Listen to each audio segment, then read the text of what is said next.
इस ब्रह्मांड के जो अष्ट तत्व उनके ये अधिष्ठाता देवो है। अष्ट तत्व कौन है? शिव पुराण में कहा भूम्यं भोग्निमरुद्व्योम क्षेत्रज्ञार्क निशाकराः अधिष्ठाताश्च सर्वाद्यैः अष्टरूपे शिवस्य ही।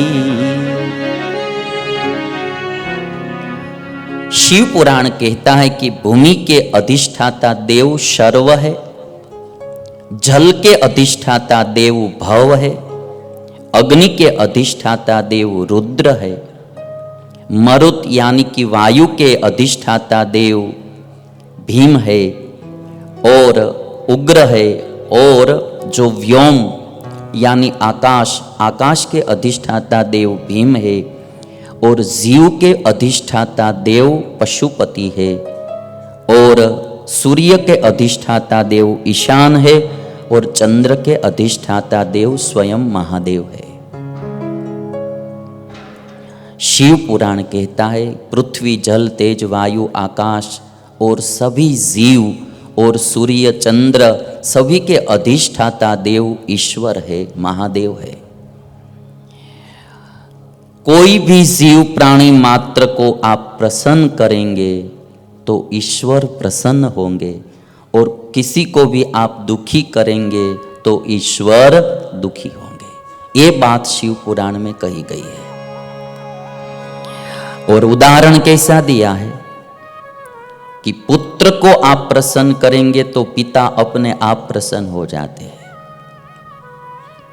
कई बार हमारे आश्रम में कोई भाई आते हैं, साथ में अपना पुत्र या पौत्र होता है, हम उसको एक लड्डू देते हैं पौत्र के हाथ में, तो पौत्र भी प्रसन्न हो जाता है और दादा भी प्रसन्न हो जाते हैं।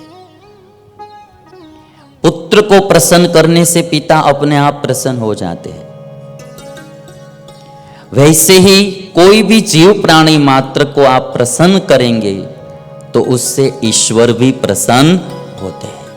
शिव पुराण कहता है, अद्भुत बात बताई है। यथेह पुत्र पौत्रादेह, श्लोक के साथ में बात करता हूं शिव पुराण की।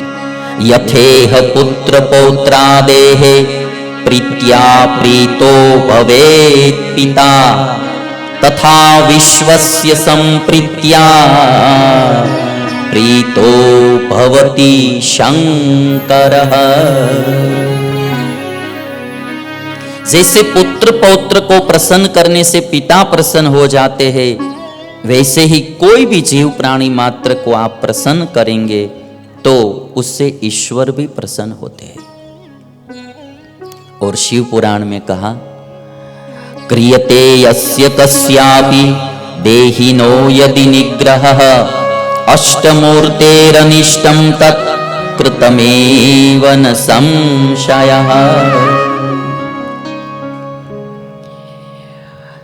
शिव पुराण कहता है कि यदि किसी का भी आप अनिष्ट करेंगे, किसी को आप दुखी करेंगे, अहित किसी का करेंगे, तो वो भगवान का ही अहित आपने किया है। ये सारी सृष्टि ईश्वर की है। जीव प्राणी मात्र जड़ चेतन जो कुछ है वो ईश्वर की सृष्टि है। उसका भला करेंगे तो भगवान भी प्रसन्न होंगे, और किसी का हम बुरा करेंगे तो भगवान नाराज होंगे। और पाप और पुण्य भी क्या है? पाप और पुण्य का निर्णय हम कैसे करेंगे कि इसको पाप कहा जाता है, इसको पुण्य कहा जाता है? जिस कर्म करने से ईश्वर प्रसन्न होते हैं वही पुण्य है, और जिस कर्म करने से ईश्वर नाराज होते हैं तो वही पाप है। जो कर्म फल देने वाला है वो जिससे प्रसन्न होता है तो वो पुण्य है, और वो नाराज होता है तो वो पाप है।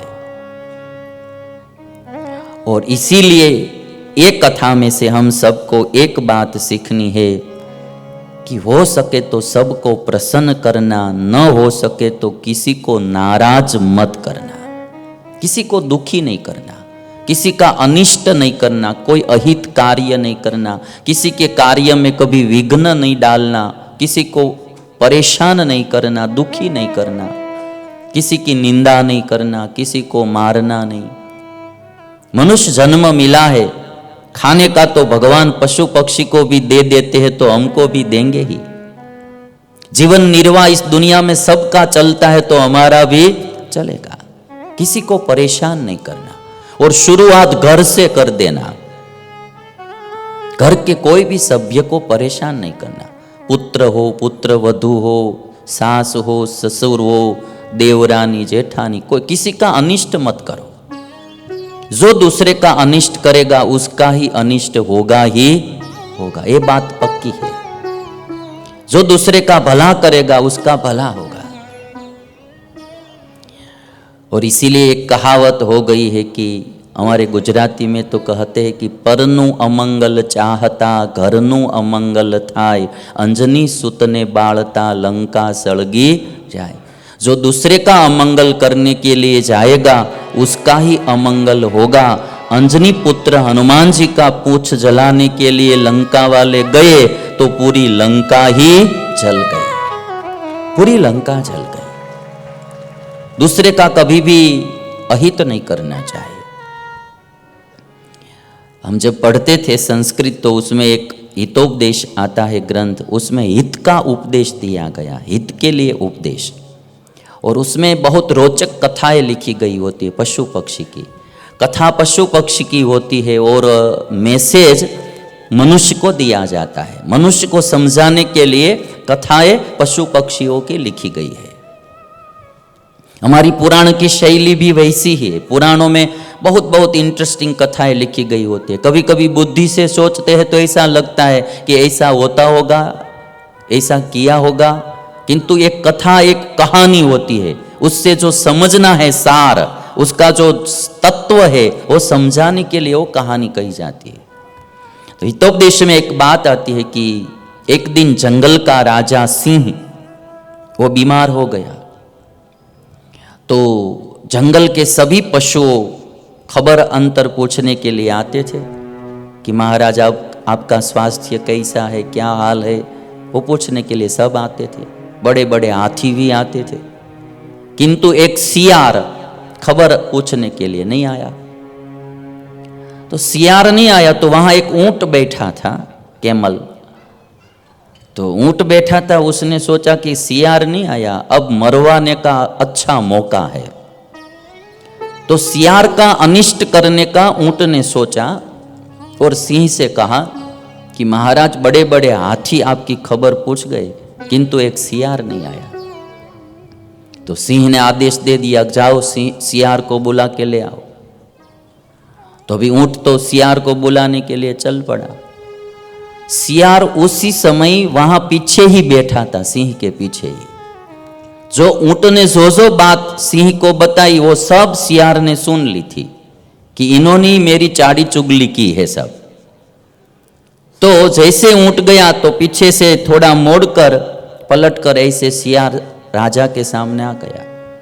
सिंह ने कहा कि बड़े बड़े हाथी मेरी खबर पूछने के लिए आए थे और तुम क्यों नहीं आए। सियार ने कहा कि महाराज मुझे माफ करना।